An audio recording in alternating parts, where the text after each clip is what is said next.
This is Michael. He's in his 40s, works a desk job, and enjoys soda, pizza, and late-night donuts. Exercise wasn't really his thing. He told himself, "I'll get healthy later." But later turned into years, and years turned into problems. Michael didn't know it yet, but his lifestyle was leading him straight into diabetes. And like many people, he thought it was something that only happened to others.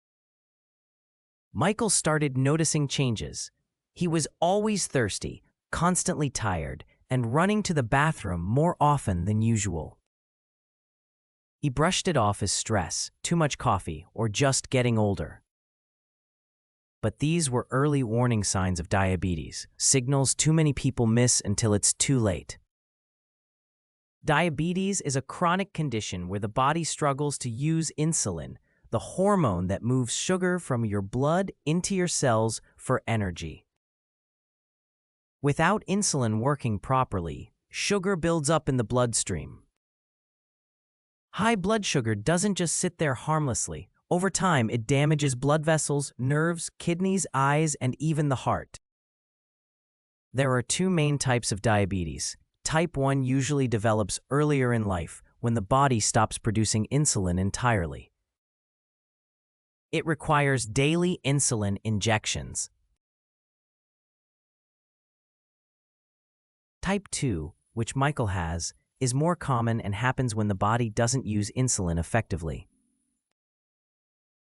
Lifestyle choices, genetics, and age all play a role here.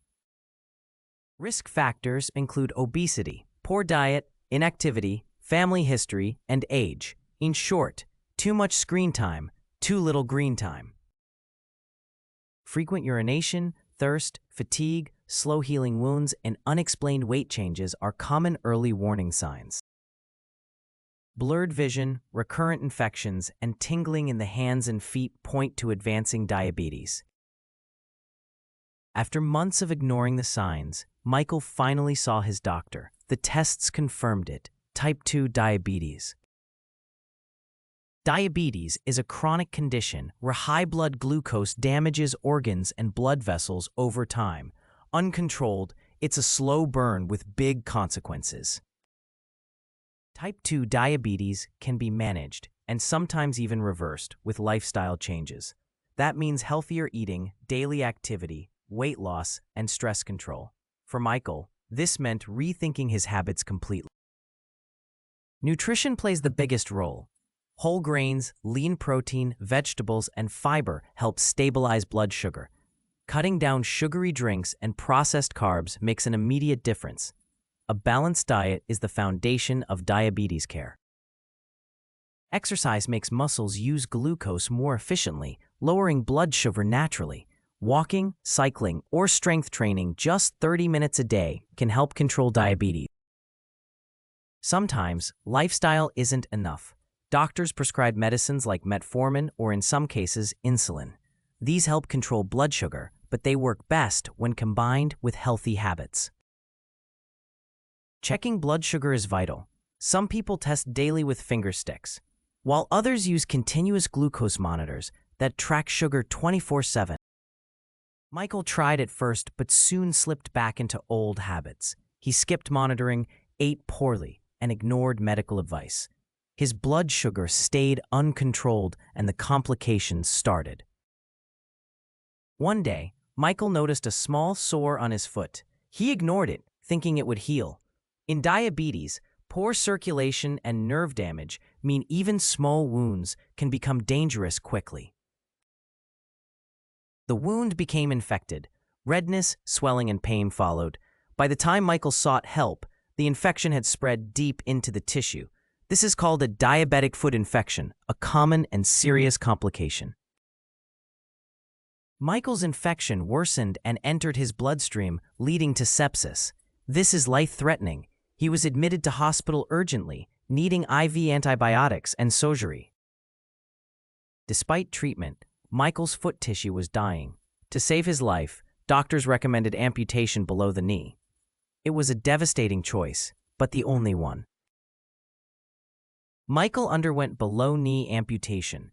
With rehabilitation, prosthetics, and support, many people live full lives after amputation, but it was a turning point he never expected. Beyond the physical recovery, the emotional toll of diabetes complications is heavy. Depression and anxiety are common, and patients often need counseling or support groups. With rehab, Michael slowly adapted. He learned to use a prosthetic leg, adjusted his lifestyle, and became more consistent with diabetes care. It wasn't easy, but it was possible. Michael's story highlights the consequences of neglect, but also the resilience of patients. Diabetes doesn't always end this way, but prevention and control are vital. Prevention focuses on maintaining a healthy weight, regular exercise, balanced diet, and routine checkups. These steps drastically lower the risk of developing type 2 diabetes.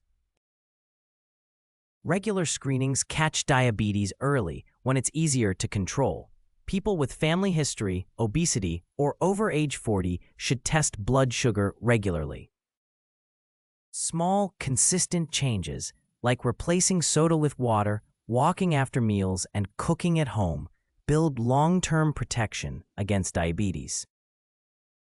Communities can help fight diabetes with education, accessible healthy foods, and exercise spaces. Prevention is stronger when society supports it.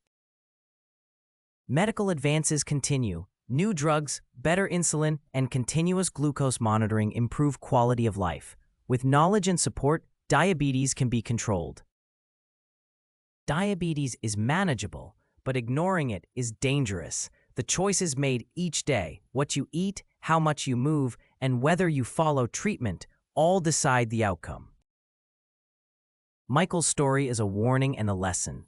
Diabetes doesn't have to define your life, but ignoring it might.